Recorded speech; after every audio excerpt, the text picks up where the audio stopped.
So, ito yung karne na ihalo natin dun sa lulutuin ko today.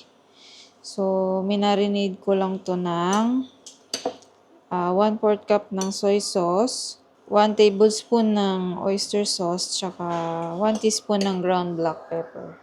Ayan. Tapos, naglagay din ako ng 1 teaspoon na asukal. So, ayan. So, ang gagawin natin ngayon is, piprito natin siya. Maglagay lang ako ng mantika. Tapos, natin, ihalo ko.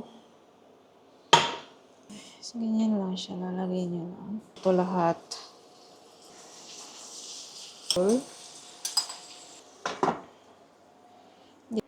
Ating broccoli.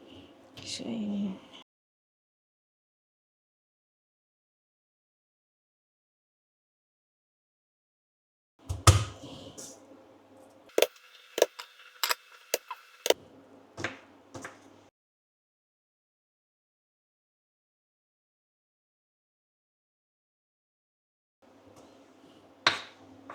Suyas.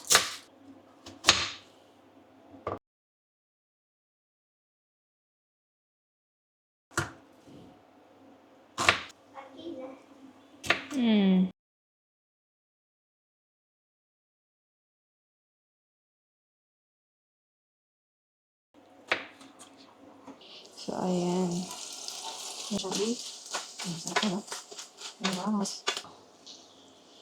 Ayan. Ilagay ko. Ayan. Igisa na yung bawang natin. Sibuyas.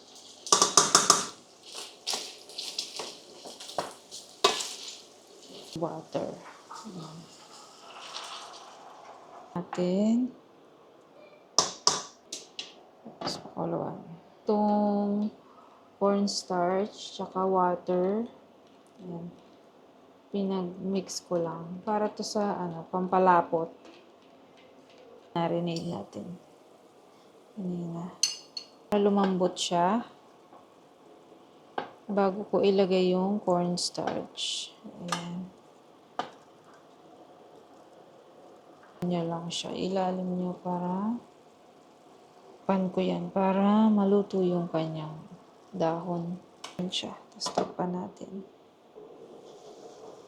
Konting pa.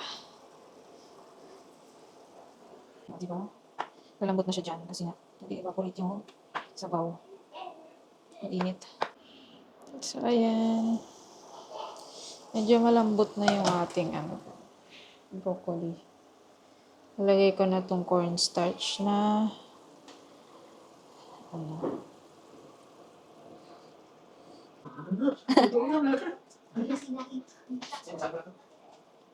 lang natin saglit. Ay, sarap po. Pwede maging OA? Taga-tikim ko. Sarap! Uy! Pwede naman ang asawahin. Thank you po.